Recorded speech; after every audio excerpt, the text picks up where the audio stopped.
Hello friends, welcome back to RGM online classes. RGM education YouTube চ্যানেলের রোজ বেলা 12টার special English grammar ক্লাসে তোমাদের সকলকে জানাই আরও একবার স্বাগত।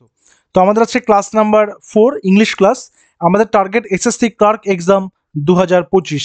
ঠিক আছে, তো তোমাদের পরীক্ষার ফর্ম ফিল আপ কিন্তু আগামী 16 তারিখ থেকে শুরু হয়ে যাবে, 16-10-2025, যেখানে তোমরা গ্রুপ সি অ্যান্ড গ্রুপ ডির জন্য ফর্ম ফিল আপ করতে পারবে। এবং সেটার সিলেবাস কী রয়েছে সেগুলো কিন্তু অলরেডি আমাদের টেলিগ্রামে অ্যাভেলেবেল করে দেওয়া হয়েছে।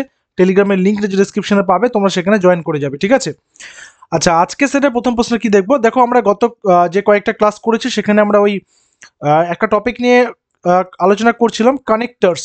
ঠিক আছে, সেটাকে অনেক রকমের নাম দিয়ে ডাকা যায়, তার মধ্যে একটা ইম্পর্টেন্ট নাম হচ্ছে কনজাংশনস। এই কনজাংশনস নিয়েই ক্লাস আমরা করেছি। আজকে আমরা কমন এরার্স করব, কানেক্টার্সের যে ভুলগুলো থাকে বা কানেক্টার্স যে ভুল জায়গাতে বসছে সেগুলো নিয়েও কিন্তু আজকে ডিসকাস করব। তো বলেছে কারেক্ট দ্য ফলোয়িং সেন্টেন্সেস, মানে কমন এরার্স, মানে কোন পার্টটা ভুল আছে। আজকে এখানে আমি আর আলাদা আলাদা করে মার্ক করে দেইনি, বাট আমি ক্লাসটা চলাকালীন আমি অবশ্যই করে দেব। বলেছে নো সুনার হ্যাড, এটা একটা পার্ট। হি রিচড, এটা একটা পার্ট। দ্য স্টেশন, এটা একটা part. When the train arrived, তাহলে এটা একটা পার্ট। ঠিক আছে, তাহলে এ বি সি আর এটা ডি। ঠিক আছে, এইভাবে কিন্তু তোমরা করবে, এটা এ, এটা বি, এটা সি আর এটা ডি। তো এখানে বলতে হবে কোন পার্টটাতে ভুল আছে সেটা বলতে হবে। No sooner had he reached the station when the train arrived. আমরা যখন ইংরেজি প্র্যাকটিস করেছি বা শিখেছি ছোটবেলায়, যখন আমরা অ্যাজ সুন অ্যাজ আর নো সুনার, এই দুটো নিয়ম আমরা করেছিলাম, তখন আমরা কিন্তু এই কোয়েশ্চেন্সগুলো প্র্যাকটিস করেছি। এবার এখানে দেখো নো সুনারটা কি বলছে, no sooner had the train reached বা হি রিচড দ্য স্টেশন, মানে যতক্ষণ না সে পৌঁছেছিল স্টেশনে, ড্যাশ দ্য ট্রেন অ্যারাইভড। তাহলে এখানে no sooner dot dot dot then বসে। ঠিক আছে, তাহলে এখানে কিন্তু হোয়েনের জায়গাতে আমাকে বসাতে হবে দেন। এখানে জাস্ট একটা নিয়মেরই পরিবর্তন ছিল। অনেক জায়গাতে তোমরা দেখবে যে ভুলটা কীরকম থাকে। আমি একটা তোমাদেরকে জাস্ট একটা চেঞ্জ করে দেখাচ্ছি, ইন্টারচেঞ্জ করে দেখাচ্ছি। ধরো বাক্যটা এরকম আছে, as soon as the bell rang, comma, they left the school। ঠিক আছে, ব্যাপারটা বুঝবে। এখানে দেখো SCH, এইচটা মিস হয়ে গেছে এখানে, এটা হচ্ছে স্কুল, অর্থাৎ এখানে দেখো দুটো পার্ট আছে। বলছে as soon as the bell rang, যখন বেলটা বাজলো, দে লেফট দ্য স্কুল, তখন তারা কি করলো, স্কুলটা ত্যাগ করলো। তাহলে এখানে অ্যাজ সুন অ্যাজ এর পরে দ্য বেল র্যাং, এটা ভার্বের সেকেন্ড ফর্ম আছে, লেফটও সেকেন্ড ফর্ম আছে। এবার এটাকে বলে দিল নেগেটিভ করতে, বা এটাকে বললো নো সুনার দিয়ে করতে। তাহলে নো সুনার দিয়ে কি করে করবো, এই দেখো সেম জিনিস কিন্তু। তাহলে অ্যাজ সুন অ্যাজ এখানে কি আসবে, আমার চলে আসলো নো সুনার, নো সুনার। এবার দ্য বেল র্যাং আছে, পাস্ট টেন্স আছে, সিম্পল পাস্ট আর পাস্ট পারফেক্ট হয়ে যাবে।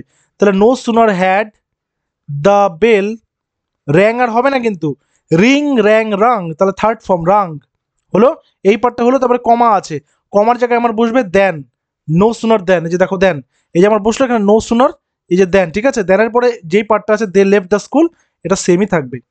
ঠিক আছে, দে লেফট দ্য স্কুল, মানে এইখানে দেখ, মানে কনসেপ্টটা কি, যখন অতীতকালে দুটো ঘটনা পরপর ঘটলো, যে ঘটনাটা তুলনামূলক আগে ঘটেছে সেই ঘটনাটার আগে আমি হ্যাড ইউজ করব, আর যেই ঘটনাটা তুলনামূলক পরে বসছে সেটাতে আমি V2 ইউজ করব।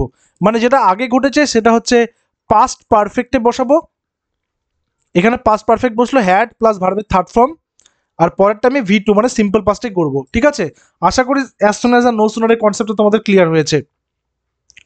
পরের নাম্বার, দো হি ইজ পুয়ার, আমি করলাম দো he is poor but he is, but এখানে হি ইজ ট্রাস্টওয়ার্দি, যদিও সে গরিব কিন্তু সে বিশ্বাসযোগ্য। তাহলে এখানে দেখো দুটো পার্ট আছে, এখানে বাট হচ্ছে এখানে কানেক্টর বাক্যটার। ঠিক আছে, এটাকে কানেক্টর, আর এখানে দো, এটা হচ্ছে আমাদের একটা কনজাংশন। তো দো হি ইজ পুয়ার, যদিও সে গরিব কিন্তু সে ট্রাস্টওয়ার্দি। দেখো যখনই আমি যদিও করব, যদিও, তার সঙ্গে কিন্তু বসবে না, তার সঙ্গে আমার কি বসবে, তা সত্ত্বেও, তা সত্ত্বেও বা তবুও। ঠিক আছে, কিন্তু কিন্তু বসবে না, তাহলে আমার বাটটা এখানে ভুল আছে। তাহলে দো হি ইজ পুয়ার, এখানে বাটের জায়গায় কি বসবে, ইয়েট হি ইজ ট্রাস্টওয়ার্দি, ঠিক আছে। সো এখানে অপশন নাম্বার সিতে আমার ভুল আছে। নেক্সটে আসবো পরের question number 3, hardly had he left the hospital then it began to rain. Hardly had he left the hospital then it began to rain. এখানে দেখো একদম প্রথম কোয়েশ্চেনটার কথা মনে করো, যেখানে আমরা নো সুনার হ্যাড দিয়ে করেছিলাম। এখানে দেখো ফরমেশনটা প্রায় সেম, অনেকটা সেম। হ্যাড আছে, ভার্বের থার্ড ফর্ম আছে, আবার কমা দিয়েছে, দেন ইট বিগ্যান টু রেইন আছে, ঠিক আছে। তো এখানে আমি কি করব, এখানে হচ্ছে hardly had he left the hospital then it began to rain, মানে প্রায় ও হাসপাতাল পৌঁছে গেছিল, এটা হঠাৎ করে তখন বৃষ্টি শুরু হয়ে গেল। তাহলে এখানে হার্ডলি হ্যাড শি লেফট এখানে একটা দিব, হসপিটাল এখানে একটা দিব, দেনের একটা দিব, আর ইট বিগ্যান টু রেইনের এখানে একটা দেব। তাহলে আমার এখানে কোন পার্টটাতে ভুল রয়েছে? দেখো প্রথম কথা হচ্ছে এই যে প্রথম অংশটা hardly had he left the hospital, এই অংশে কোনো ভুল নেই, এই পার্টটা ঠিক আছে। এবার এখানে যে কানেক্টরটা বসেছে দেন, এই দেনের জায়গাতে হবে হচ্ছে ওয়েন, মানে ও প্রায় তখন হাসপাতালে পৌঁছে গিয়েছিল যখন বৃষ্টি শুরু হয়েছিল বলেছে, বৃষ্টি পড়ছিল কিন্তু বলেনি। ইট বিগ্যান টু রেইন, বিগান, তাহলে ভার্বের সেকেন্ড ফর্ম, বৃষ্টি শুরু হয়েছিল সেই ঘটনাটা, তাহলে সেটা সময় বোঝাচ্ছে, একটা নির্দিষ্ট করে একটা পার্ট অফ টাইম বোঝাচ্ছে। এবার যেহেতু দুটাই পাস্ট টেন্সে আছে, সেজন্য একটা সময়টা যেহেতু আমরা জানি কোন সময় হয়েছে, তাই এখানে কিন্তু হোয়েন করলো, ঠিক আছে। যখন একটা মোশনের সাথে আরেকটা মোশন চলবে তখন কিন্তু সেখানে আমরা হোয়াইলেও ইউজ করতে পারি হোয়েনের জায়গাতে। নেক্সট, হি হ্যাড নিদার আ কার নর আ স্কুটার। গতকাল আমরা এই কোশ্চেনটা করেছি, গতকাল এই টাইপের কোশ্চেনটা আমরা করেছি, তাই তো। হি হ্যাড নিদার আ কার নর আ স্কুটার। এবার দেখো হি সাবজেক্ট, হ্যাড হচ্ছে এখানে ভার্ব, মানে আছে, মানে তার মানে ছিল, ঠিক আছে। এবার নিদার যেহেতু বলেছে তাহলে ছিল না হয়ে গেল। নিদার নর ইদার অরটা আমরা গতকাল করেছিলাম, আমি আরেকবার একটু বলে দিই ইদার অর আর নিদার নরটা। দেখো ইদার অনেকে আইদার বলে, EITHER, তাই অনেকে আইদার বলে। তাহলে আইদার অর, আর হচ্ছে এটাকে নাইদার নর বলে।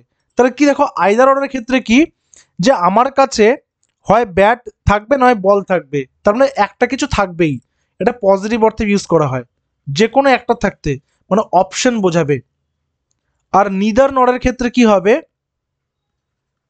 নিদার নরের ক্ষেত্রে কি হবে, দুটোকেই না করবে, এটা নেগেটিভ বোঝাবে, কোনো অপশনের ব্যাপার থাকবে না এখানে, দুটোই না, দুটোকেই অস্বীকার করছে, ঠিক আছে। গতকালকে আমি এলাবোরেট করেছিলাম, তবুও যদি কারোর এই জায়গাটা বুঝতে অসুবিধা কমেন্ট সেকশনে জানাবে, ঠিক আছে। তো আমি এটাকে আরেকটা ক্লাসে করে দেবো। বলছে হি হ্যাড নিদার আ কার নর আ স্কুটার, তাহলে আমার সাবজেক্টের সাথে ভার্ব বসলো। এবার নিদার আর নরের দেখো দুই দিকে দুটো নাউন আছে, নিদারের পরে একটা নাউন, নরের পরে একটা নাউন, তাহলে এখানে কি আছে, কোথাও ভুল আছে কি? এই বাক্যটা হচ্ছে নো এরার, এই বাক্যটা নো এরার, মানে সবগুলোতে ভুল থাকবে তার কিন্তু কোনো মানে নেই।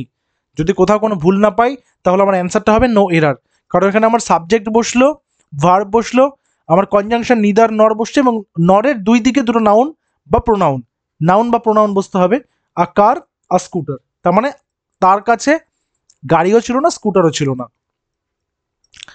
দেয়ার was much disturbance both in Jammu as well as Pahalgam. পেহেলগাঁওয়ের আমরা প্রত্যেকে সেই মর্মান্তিক ঘটনাটা আমরা দেখেছি, ঠিক আছে।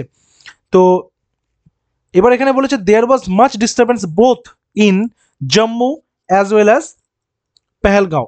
তো এখানে আমি কি করব, এখানে দেখো এই যে অ্যাজ ওয়েল অ্যাজ বলেছে, অ্যাজ ওয়েল অ্যাজ বোথ, আমরা গতকালকে যে নিয়মটা শিখেছিলাম বোথের নিয়মটা কি হয়, বোথের সাথে অ্যাজ ওয়েল অ্যাজ হয় কি, both and, as well as এর আলাদা নিয়ম ছিল, তাই না, অ্যাজ ওয়েল অ্যাজ এর আলাদা নিয়ম ছিল, কিন্তু এখানে বোথের সাথে অ্যাজ ওয়েল অ্যাজ বসছে, তার মানে দেয়ার ওয়াজ মাচ ডিস্টারবেন্স, সেখানে খুবই ডিস্টারবেন্স হচ্ছে, both in Jammu and in Pahalgam, ঠিক আছে, both in Jammu and in Pahalgam. তার মানে এখানে আমার যেটা রয়েছে বোথ অ্যান্ড অ্যাজ ওয়েল অ্যাজটা আমার বাদ গেল, বোথ অ্যান্ড আমার ইউজ হলো, ঠিক আছে। তার মানে অ্যান্ডের দুই দিকে, আগেরটা যেরকম আমরা দেখলাম অ্যান্ডের দুই দিকে দুটো পার্ট আছে কিনা, বোথের পর আর অ্যান্ডের আগে, অ্যান্ডের দুই দিকে এদিকে একটা পার্ট এদিকে একটা পার্ট আছে কিনা। তারপরে দেখো অ্যান্ডের আগে ছিল ইন জম্মু, অ্যান্ডের পরে হচ্ছে ইন পেহেলগাম। ওকে, এইভাবে করে কিন্তু আমাদেরকে ফরমেশনটা বুঝতে হবে। One can not be both present at New Delhi as well as Jaipur. এটাকে আর অ্যান্সার বলে দিতে হবে নাকি তোমরা করবে? এটা বুঝতে পেরে গেছো এটা কি হবে? তাহলে এটা আমি তোমাদের জন্য হোমওয়ার্ক রাখলাম, ঠিক আছে, নিচে জানাবে, এটা তোমরা হোমওয়ার্কটা করবে। এবং যারা নতুন রয়েছে একদম তাদের উদ্দেশ্যে জানিয়ে রাখি, আমাদের RGM এডুকেশনের সম্পূর্ণ তত্ত্বাবধানে SSC group C and group D batch কিন্তু শুরু হয়েছে সেপ্টেম্বরের 1 তারিখ থেকে। তো তোমরা সেই ব্যাচ জয়েন করতে পারো। তার জন্য আমাদের অফিসিয়াল হোয়াটসঅ্যাপ নম্বর 9564345236 এই নম্বরে তোমরা হোয়াটসঅ্যাপ করবে, যেখানে English plus GK plus current affairs plus maths প্রত্যেকটা সাবজেক্টের টপিক ওয়াইজ ক্লাসেস, সেগুলোর পিডিএফ নোটস, বিস্তারিতভাবে আলোচনা এবং তার পাশাপাশি এমসিকিউ এবং প্রিভিয়াস 10 ইয়ার্সে বিভিন্ন চাকরির পরীক্ষাতে যেই প্রশ্নগুলো বারবার এসেছিলো সেই প্রশ্নগুলোর পিডিএফও কিন্তু সেখানে দেওয়া হবে। তার পাশাপাশি থাকছে 30টা ফুল লেন্থ মক টেস্ট, 30টা ফুল মক থাকবে ওএমআর বেসড, ঠিক আছে। তো তোমরা যারা যারা ভাবছো অ্যাডমিশন নেবে তারা আমাদের এই ক্লাসের শেষে অফিসিয়াল হোয়াটসঅ্যাপ নাম্বার 9564345236 যোগাযোগ করে নেবে। নেক্সট কোশ্চেনে চলে আসি, এটা হোমওয়ার্কটা করে নিও। বলেছে হি ক্যান নট ইদার রিড নর রাইট ইংলিশ। বলছে সে, দেখো ক্যান নট আবার ইদার আবার নর, মানে কেমন একটা মানে হজবরলা করে দিয়েছে এখানে। আমি নর ইউজ করলে নিদার করব, আর ইদার ইউজ করলে অর করব, কিন্তু দুটোকে আমি কেমন করে বসাবো? দুটো আলাদা আলাদা ফ্যামিলির মেম্বার, দুজনকে একসাথে আমি কী করে বসাবো? আবার এখানে ক্যান নট বলেছে, আবার এখানে ক্যান নট বলেছে, তাহলে ক্যান নট বললে তো আবার নিদার দেওয়ার দরকার নেই। তাহলে আমি এখানে কি করব? তাহলে আমি এখানে করব হি can not either read or right, তাহলে এখানে অর হয়ে যাবে, ঠিক আছে। সে পারে না। দেখো এখানে বাক্যটা সাজানোর টেন্ডেন্সিটা দেখো, আমার কিন্তু ক্যান নট না দিলেও হতো, আমার শুধু নিদার দিলেও নেগেটিভটা চলে আসতো। ক্যান নট দিয়েছে আবার ইদার দিয়েছে, ক্যান নট দিয়ে ইদারটাকেই নেগেটিভ করে দিয়েছে। তাহলে he can not either read or write English, সে না পারে লিখতে না পারে পড়তে কি ইংরেজিটা, ঠিক আছে। পরের নম্বর, শি ক্যান নট রান নর work. She can not run নর ওয়ার্ক, কি হবে? শি ক্যান নট রান নর ওয়ার্ক, এখানে ক্যান নট কাকে কাকে কোয়ালিফাই করছে? রানকেও ওয়ার্ককেও। সে না দৌড়াতে পারে না কাজ করতে পারে। তাহলে আমি যখন এখানে নর ইউজ করব তখন আমার এই নট আর এই নট কিন্তু ক্ল্যাশ হয়ে যাচ্ছে, তাহলে আমার কিন্তু এখানে নট ইউজ করা যাবে না, নট ইউজ করা যাবে না। She can not run or work, তাহলে এখানে আমার এখানে হয়ে যাবে অর, ঠিক আছে। যেহেতু ক্যান নট দিয়েছে, এখানে দিতে পারতো she can either run or walk, সে হয় হাঁটতে পারে নয় দৌড়াতে পারে, বা এরকম দিতে পারতো যে শি ক্যান নিদার রান নর ওয়ার্ক, সে হাঁটতেও পারে না দৌড়াতেও পারে না। কিন্তু যেহেতু ক্যান নট দিয়েছে তার সাথে আর নট বসবে না, কারণ বাক্য অলরেডি নেগেটিভ আছে এখানে। আমরা আগের কোশ্চেনটা একবার দেখি, আগের কোশ্চেনে কি ছিল? যেহেতু ক্যান নট এখানে দিয়েছিল সেজন্য আমি এখানে নেগেটিভটা কেটে অর করেছিলাম, তাই না? কিন্তু এখানে দেখো আবারও সেম, ক্যান নট তো আছে, একটা নেগেটিভ আছেই, আবার নেগেটিভের তো প্রয়োজন নেই আমার, তাহলে এখানে হয়ে যাবে or, she can not run or walk. পরের নম্বর, he has not any book nor any copy. He has not any book not any copy, তাহলে এখানে কি আছে? হি হ্যাজ এর এখানে আমি একটা দাগ দিচ্ছি, নট এনি বুকের এখানে একটা দাগ দিচ্ছি, নটের এখানে একটা দাগ দিচ্ছি, এনি কপির এখানে একটা দাগ দিচ্ছি। তাহলে এটা আমার হচ্ছে পার্ট নাম্বার এ, এটা পার্ট নাম্বার বি, এটা সি, এটা ডি, ঠিক আছে। তাহলে কোথায় ভুলটা আছে আমাকে দেখতে হবে। হি has not any book not any copy, তাহলে যেহেতু আমার এখানে হ্যাজ নট করে দিল, তাহলে আমার এখানে আর নর কি বসবে না, তাহলে এখানে কি বসবে? Or, he has not any book or any copy, ঠিক আছে। সো আশা করি এই কোশ্চেনগুলো পরপর পাওয়াতে তোমাদের সুবিধা হচ্ছে বুঝতে, কোনটা কি চেঞ্জ হচ্ছে কোনটা কি চেঞ্জ হচ্ছে না, তাই তো? এইভাবে করে কিন্তু ব্যাপারগুলোকে বুঝে বুঝে করতে হবে।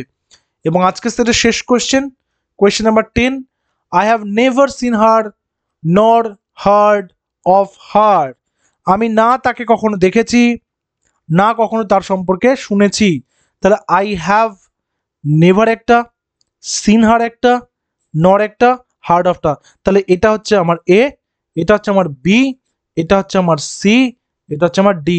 তাহলে এটা নিচে তোমরা কমেন্ট সেকশনে জানাবে। এটা আজকের শেষ কোয়েশ্চেন এবং হোমওয়ার্ক। তোমরা যদি চাও ক্লাসগুলো যদি ভালো লাগে কমেন্ট সেকশনে জানাবে, এবং যদি চাও যা কোয়েশ্চেন সংখ্যা বাড়াতে, তাহলে কিন্তু আগামী দিনে কোয়েশ্চেন সংখ্যা আরও বাড়াবো, 10-এর জায়গায় 20 বা 30টা করবো, ঠিক আছে। তোমাদের উপরে সব, তোমরা যেভাবে চাইবে সেভাবেই ক্লাসগুলো কিন্তু এগিয়ে নিয়ে যাবো। তো দেখা হচ্ছে পরবর্তী ক্লাসে। Till then stay connected with RGM education YouTube channel. Thank you very much.